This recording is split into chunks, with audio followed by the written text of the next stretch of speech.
My name's Shari Humes, and I'm your service assistant this morning. Our music ministry is with Marcia Osborne, and our message is being given by Reverend Frank, who will come up and share the theme. Good morning. The message today is called it's going from drifting to shifting. And it's a bit of a follow-on from last week, if you were here. We'll get into it. And yeah, like, in what ways are we going in life in the energy of just drift? And how do we make a shift that really locks in and supports us for our highest good? So that's the trend today. But also, we're going to do announcements now, because once the service starts, we're just going to stay in service mode. So here's a few announcements. Next Sunday is the 5th of July, so obviously the day after the 4th. And we're going to do a potluck, and it's going to be, we're going to barbecue and have food like on the grill. And so the idea for the potluck is bring sides. Whatever your childhood favorite 4th of July side is, thinking of my mom's baked beans, or whatever it was for you. So it's going to be a side piece. And as a note to that, we have a sign-up sheet.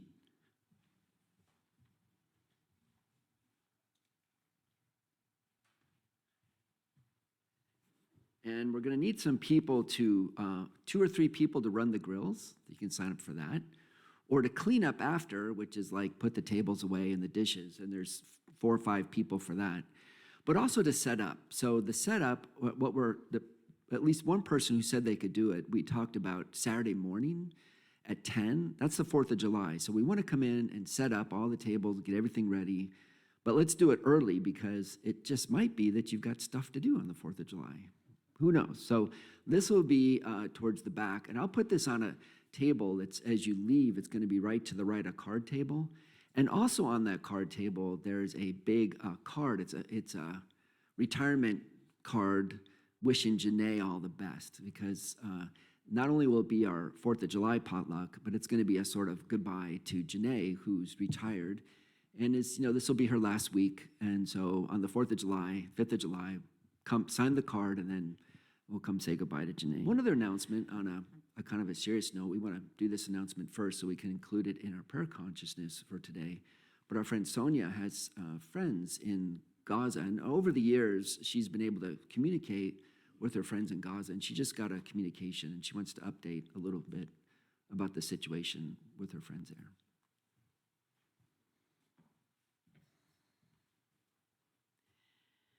I'd like to invite you all to please hold the people of Gaza in your hearts and in your prayers.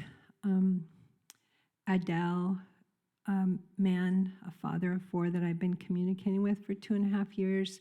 We FaceTimed again this morning. His 4 kids are all covered with sores. They don't have money for medicine. I send them $300 a month to pay for the rent for their tent. They have no doctors. Sometimes they can get medicine. But there is a way. There are people in the U.S. who have access to help them. And I know the money gets to them, because as soon as I send it, I send a picture of my donation, and he thanks me. And he even shows me pictures of the food he buys. So I'd love you to just pray for those people. This morning, we can't talk because I don't speak Arabic, and he doesn't speak English, but we translate. And this morning, I asked him after our FaceTiming, and I show him the animals and stuff on the farm to give some beauty into their life. But his kids cry a lot at night because they're really hurting from hunger and this sores. And I asked him, are they still bombing? And he said, yes, the bombing doesn't stop every day. They're killing us every day. I was walking down the street when they bombed a tent next to me and I almost died. So they need to know in their hearts that they deserve to be on earth and survive this. So please pray for that and for angels to surround them. Thank you so much. And if you want to donate, come talk to me and I can tell you how. Thanks.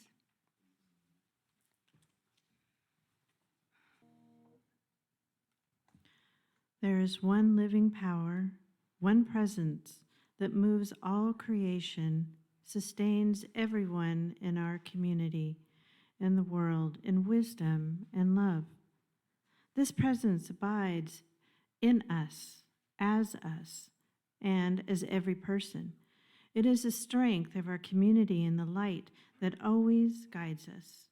We affirm this for ourselves and for the world. This love force is with us.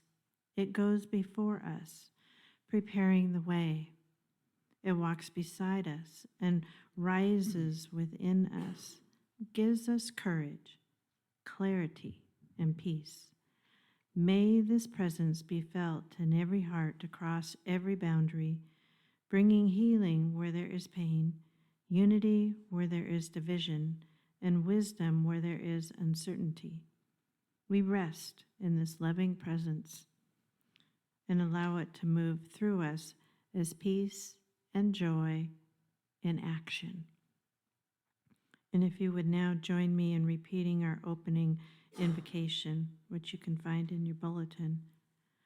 There is only one presence and one power active as the universe and as our lives, the all-loving goodness of God, and all is well.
We come together in prayer.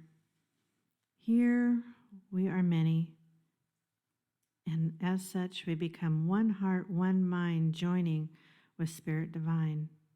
The most simple prayer is thank you. Thank you. We collectively pray for those affected by the devastating earthquake in Venezuela and also the Philippines. We hold the peoples of Gaza as well in our hearts and minds. We hold the high watch for all those who are missing, for families that are in mourning. We pray that the aid will arrive and healing begin. Now let us hold the high watch for each other, for healing, for safety, to have any need met that brings greater well-being, and knowing that when we ask, it is given. Let us complete this time of prayer with a heartfelt thank you. Thank you. And now I'd invite you to speak aloud anyone or anything you would like to have included in this prayer, or simply hold your prayer intention in consciousness.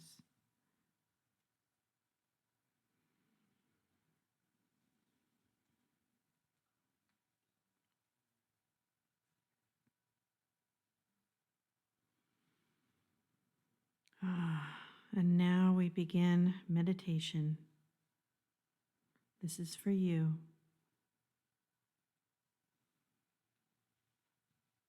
In meditation, we begin with breath. Nourish your body and relax your mind with several deep, slow breaths.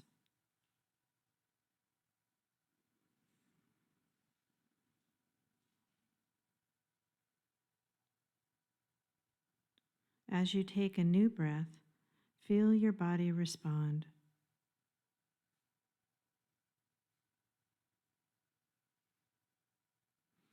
Now breathe up through your toes, your legs and belly, up through your chest and out the top of your head, and repeat.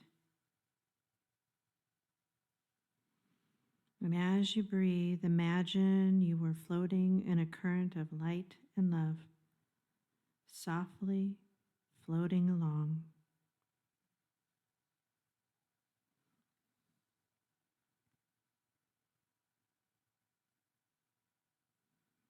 And as you float in this current of light and love, you become aware you are not alone. Spirit Divine is the current that is holding you.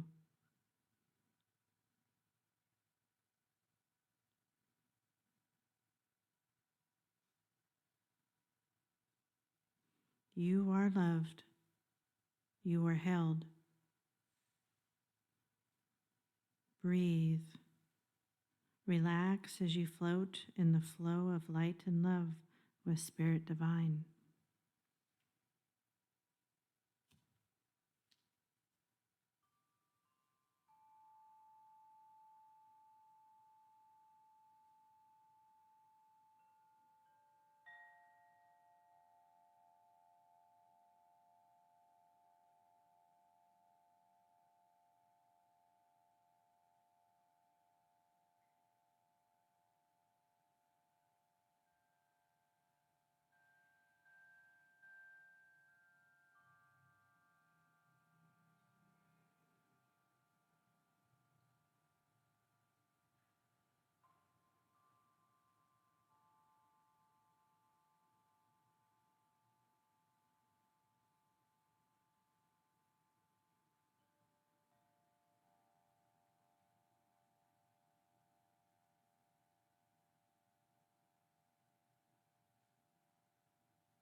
when you're ready,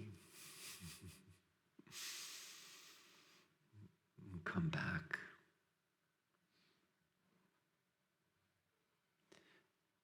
I was riding my bike. Is that loud to you guys? Is it too loud? A little bit too loud? Yeah, a little loud, you guys, I think. Riding my bike home, I went by hardware sales, and they had one of those tent sales. And all around, wrapped around the hardware sales, they had like DeWalt and all the different brands. And there was something about, I just wanted to buy a tool. I don't need one. But the thought of like that yellow and black DeWalt box and taking it home with a new tool. I'm not the only one, right? Yeah. Greg, you're laughing.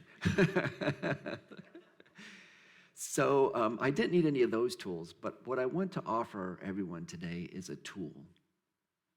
Something that you can take home and put to use. And what I find with this tool, it's so clarifying to me.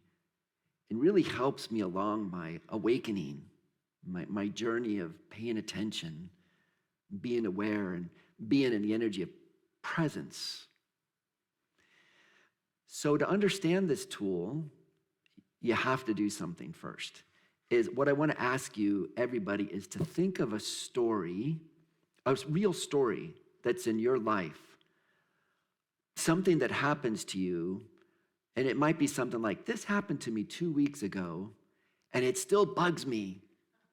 And I just laugh at myself because why does this bug me so much? Now, you can choose to think of a story that's kind of like a paper cut story. Like, it doesn't bother me that much, but it does bother me, and it's kind of funny how it does. Or you can choose to think of something bigger in your life, a real struggle with, a deep challenge in your life as well. I'll give you an example to see, just something you can use. I was in Trader Joe's, and I love to get those blue corn chips. I pull bags, and I keep looking, and the bottom third of the bag is full of crumbs. And I'm like, stop, what is happening with the corn chips that the bottoms are full of crumbs? So I'm walking down the aisle, and there's, the people, they're working, and they're packing all the time. And this lady comes up with this box. She gets on her knees, she picks up the big box of corn chips, and she goes, slam, slam, slam, trying to get them all. And I just want to go, stop slamming my corn chips. I know, it's silly, but I still remember it. And there's this part of me that's like, how dare she? Doesn't she know how to do the corn chips? You're breaking the corn chips. I better inform, where's the manager?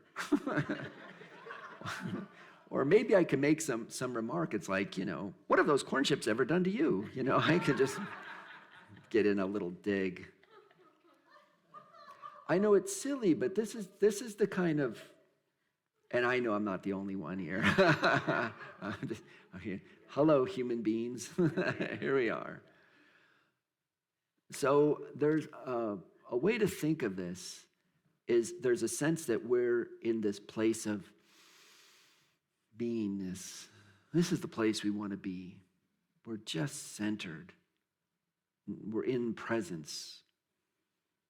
It's like maybe how I just felt through that meditation when the Koshi bells, I was like, there, just centered. And then the next stage is something happens. You fill in the blank. Does everybody have a story? Because this is much better if you can think of something. Big or small, doesn't matter. It's the tool that we want to look at today. Okay, so you got your story. And if you haven't got one yet, I'll add to this. Have you been triggered recently? Yeah. Do you want some ideas? Yeah, I could give you a few. I think you can do it yourself. So what happens is we're in presence, we're peaceful, and then something happens. And what happens is we go into what I have Kurt called the drift. Now we're drifting. Now we're off, floating around, upset, out of peace, disengaged from presence, from being, from our awareness. But there is a way, and here's the tool. There's a way we can go, we shift. And then once we shift, we can move back into being. And there's a way we can do the shift bodily, and there's a way we can do the shift in consciousness. But here's what I want to suggest happens. And I love this because it's kind of see-through. It's a little triangle. Can you see it? It's through. It's got some lines and stuff. And this triangle has the three sides, of course. And the three sides are, there's a villain, there's a victim, and there's the person who's going to fix it. And if you feel like you're being the victim, how do you know? You can complain. That's a good clue. Or you can be the one that's going to fix it all. You know, I know what to do. I especially know how to fix you. Yeah, to fix it. Or there's the or I'm feeling or there's the villain, you know. And you go, well, I'm not the villain. Have you blamed somebody lately? we go, well, if only if it wasn't for that person. And by the way, everybody drifts.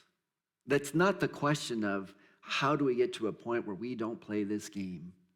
There's that within us that's designed by our ego that wants to protect ourselves physically, but protect ourselves emotionally, where we so easily fall into this blame, victim and fixer and villain. Do you remember there was I told this to Diane, she didn't remember it, but I remember as a kid, I want to see if you guys remember this, Dudley Do-Right. Who remembers Dudley Do-Right? Okay. Dudley Do-Right was this Royal Mounted policeman. This is a cartoon. And the camp where he was in his camp, the head guy of the camp had a daughter. And her name was Nell Fenwick. You know this. What's in your... I can't remember what I had for breakfast yesterday, but I remember. And the villain was Snidely Whiplash. Yeah, that was it. Snidely Whiplash. Snidely Whiplash had the little black mustache and the cape and the hat. But Dudley Do-Right was... And he was... never got it right. His horse was smarter than he was. That's the funny thing. Ooh, for 100 bonus points. It was horse. I know this. The horse was called Horse. And Nell was in love with that horse. Dudley, yeah, because the horse was the only one with any sense. But anyhow, it was always this thing where it's like Dudley, who was the one who can always save the day and fix it, although he never could. He never could.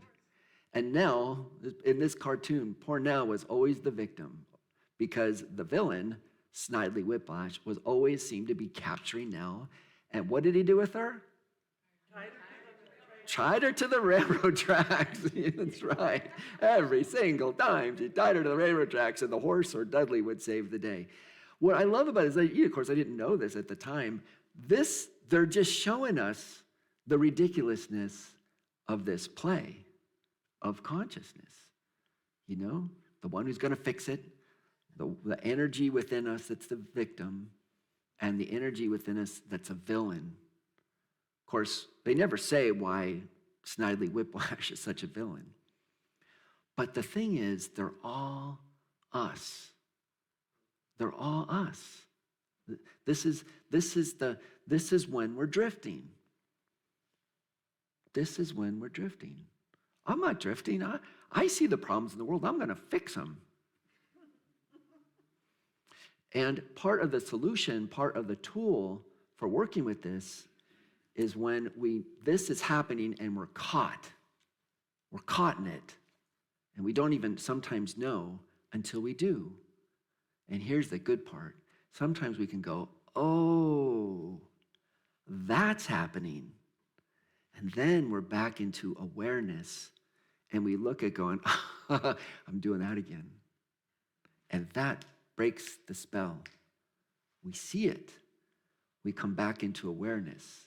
And we got to find the little clues that were there. I want you to hear this story. It's a fascinating story and gives us part of the solution for the way out of this trap. There was a festival, and Jesus went up to Jerusalem. Jerusalem, this highest up to the state of consciousness. We're in a high state of consciousness.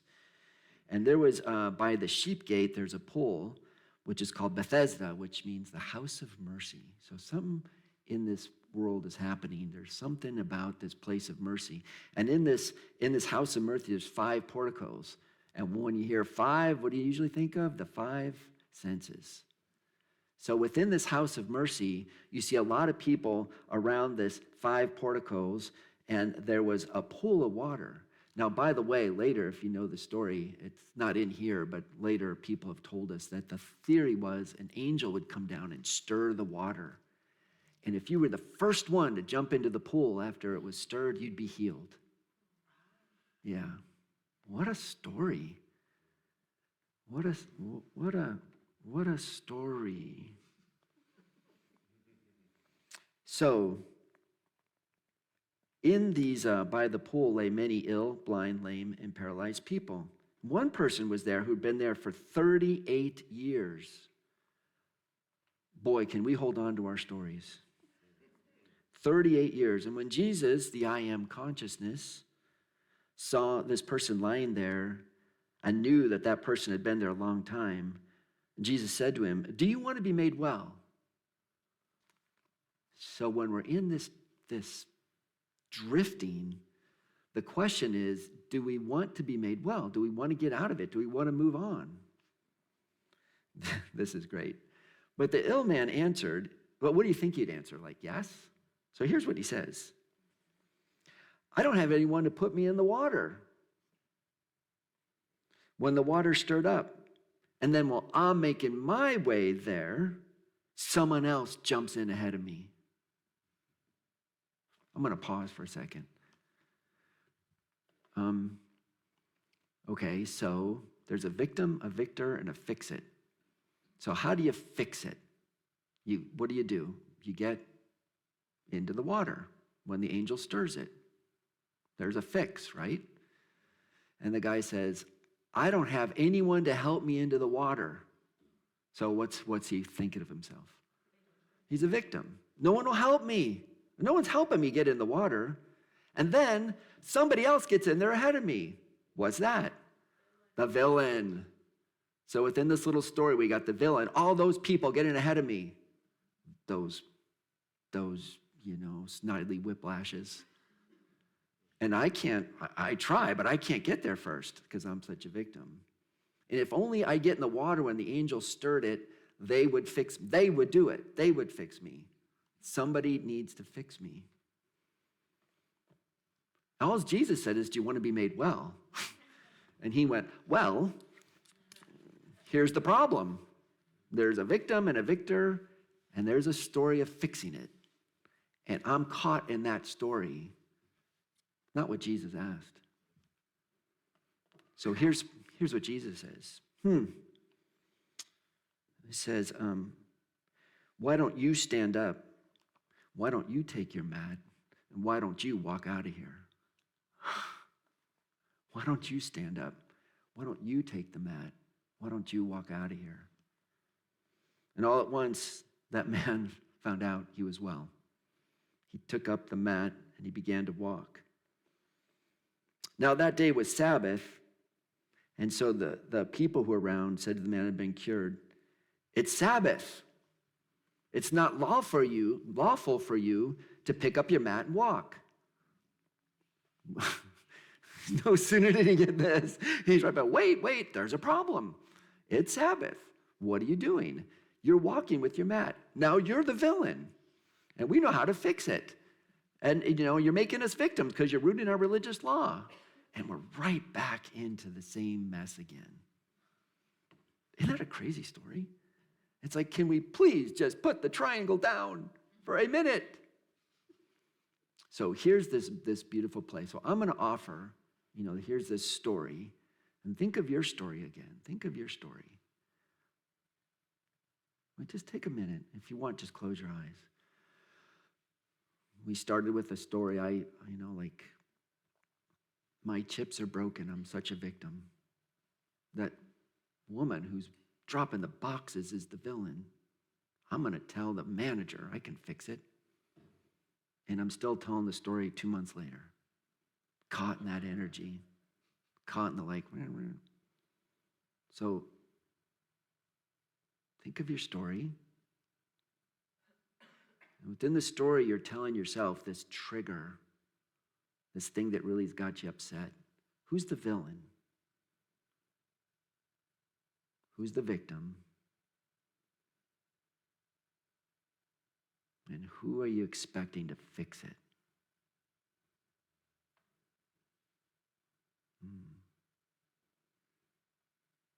See the triangle at play. Just see that dynamic playing out.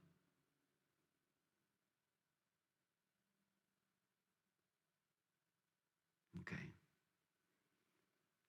And as you see it, take a breath. We're going to do 4 breaths. See that story playing. You just take a breath and go, I see you.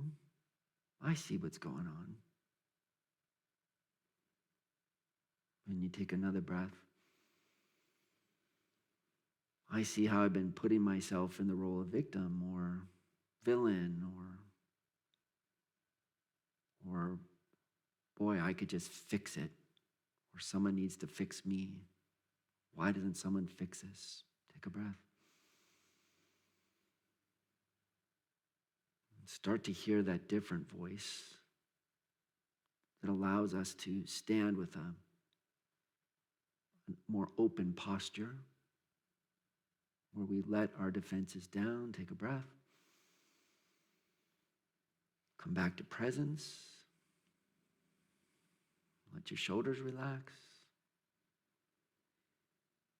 Come back to the truth of who you are. You see this triangle play out. You're aware of this game that's being played in your mind. You're aware that your ego is playing these defensive games and trying to make sense of things and defend yourself from feeling like it's my fault or someone's doing something to me, and just start to take responsibility in your own consciousness that this story that you're holding is just a story in your mind. It's just a story. And your story can change. Your story, you can look at that story. You can ask questions of the story. And then just take another breath.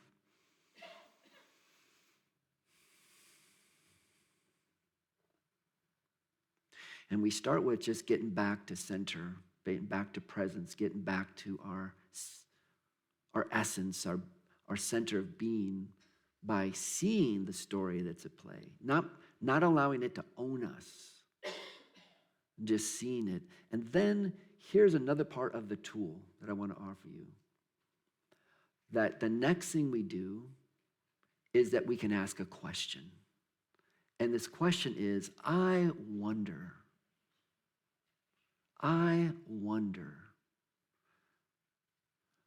Now, if the wonder question puts us back on the triangle, it's not the question we want to ask. The lady with the chips. I wonder if I can tell her something about how to hold the boxes and not break the chips. Fixing it, not the right question.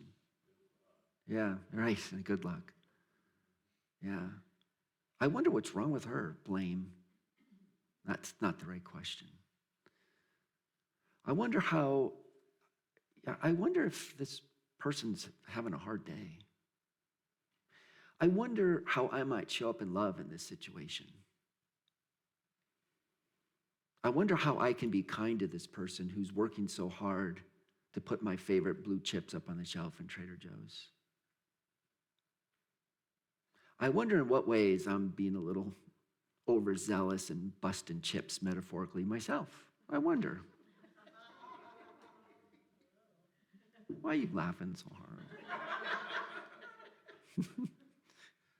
I wonder, what else? For the man at the pool, been sitting there 38 years. I could see him saying, I wonder, all these people around me, I wonder if there's some kind of community we can make together. I wonder if there's a way we can support each other.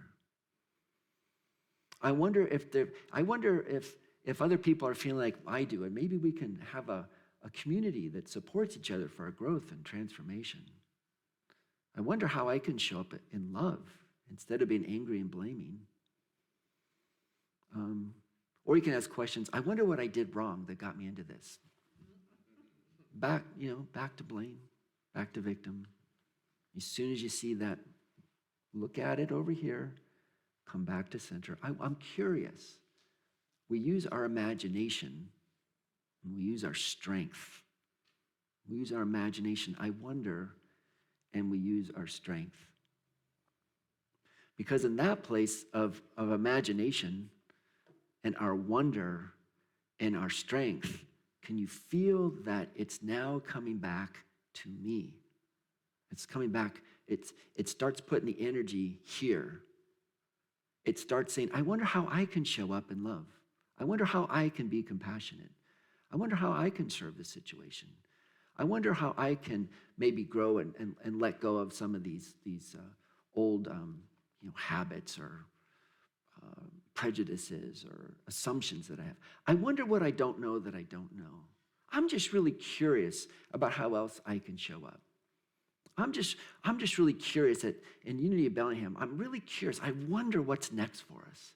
I wonder how we can show up in the community in new ways. I wonder what we're going to do this year. I know we're going to have the storytelling folder. I wonder how that's going to be. I wonder what stories people are going to bring. I wonder how that's going to turn out. I wonder what Brian's going to say this. I'm just really curious. What else might unfold for us? I wonder. And staying off of this triangle and inviting in new levels of wonder. And the cue when we ask these questions about imagining and is to stay out of this triangle. And also as I wonder these things, as I feel them, I feel, do you feel this in yourself? You feel stronger. It's like, I wonder how I'm going to show up. I wonder what's mine to do. This gets exciting. I wonder what's going to download for me for the next chapter of my life in this situation. There's a strengthening to this. You can, as I say this, and you can feel it, maybe your chair, your posture feels stronger. And in this place of wonder and curiosity and awareness,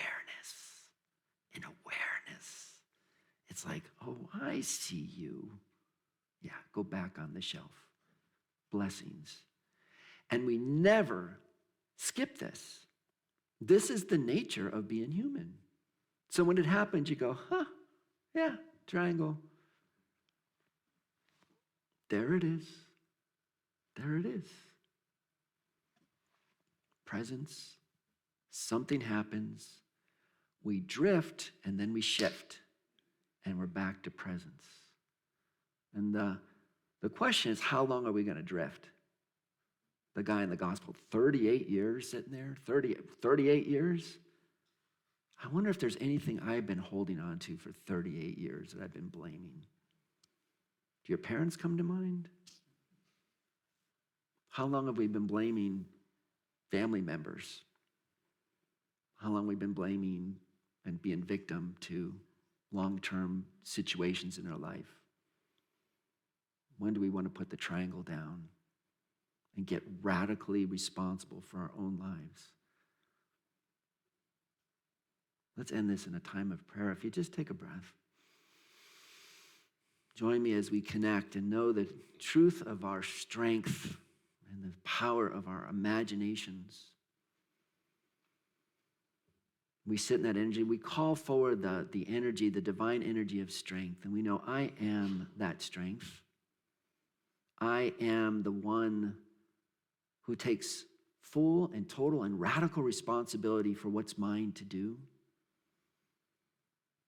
I am the imagination. Divine imagination is the essence of my being. It allows me to expand my consciousness to wonder how else I might show up in service in life and show up in connection to the one and show up aligned myself with the one presence that is the truth of my nature. And with this knowing of my I am energy of strength and my ability to connect in my imagination and my wondering and my curiosity that expands it out, I know I can go forward in my life in amazing levels of curiosity and wonder that opens and expands for myself and for everyone I connect with, and we can be in this presence of wonder and expansion with strength, with radical strength. It says, I can pick up my mat, I can stand, I can walk. I don't need to be a victim of other things. I can move forward with the next vision, the next moment of clarity that's called for me. I have the strength to move forward with the clarity that I get, that downloaded from the I am consciousness, from this Jesus that says, take radical responsibility, pick it up, you do it, you take responsibility. Find that energy, that divine spark, that Christ energy of your own nature, says the Christ. And then move forward from there. And I know as I go forward, I'll find myself in drift, and that's fine and bless it. But I can quickly, I know with strength and imagination and asking the questions that expand beyond this triangle of blame and shame and victim and victor and fixing other people and fixing myself, and stand in the open energy of allowing that sacredness of my own soul to expand, open to the vibration of the universe. And each of us go forward with the truth of that potentiality, that powerful potentiality of our nature. And so as we close, we take this tool with us, this triangle. Just watch it. It's just a tool. If we find ourselves in that triangle, go, drifting. See it with awareness and shift to the I am nature of your own being and rest in the strength of your own divine nature. This is your gift. This is your calling. This is a path forward to our transformation. This may even be a place of our devotion to arise in our Christ consciousness for ourselves, for our friends, for this community, for the world. Yeah. And so it is. And so it is. Amen.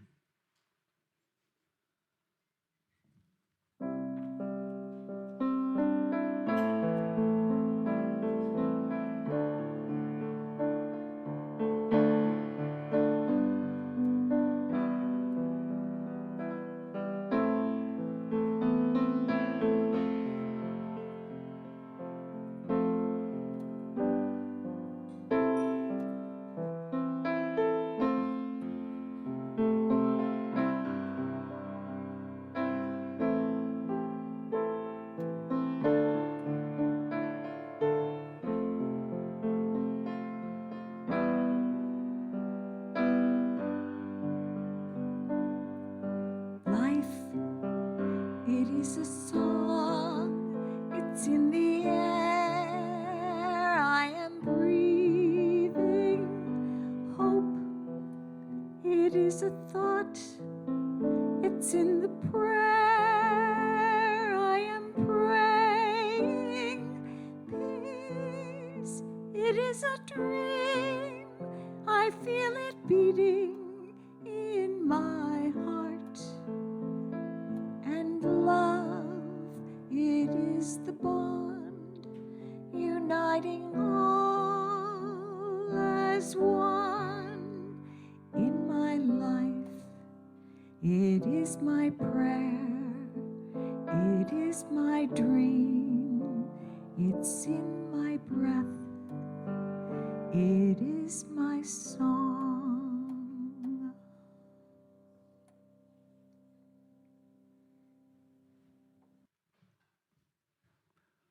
So let's end with the prayer of protection. Would you like to stand?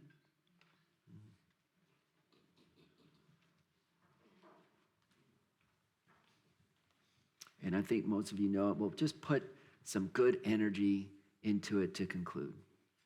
Ready? The light of God surrounds us. The love of God enfolds us. The power of God protects us. And the presence of God watches over us. Wherever we are, God is. And all is well. And so it is. Peace be with you. Have a good day.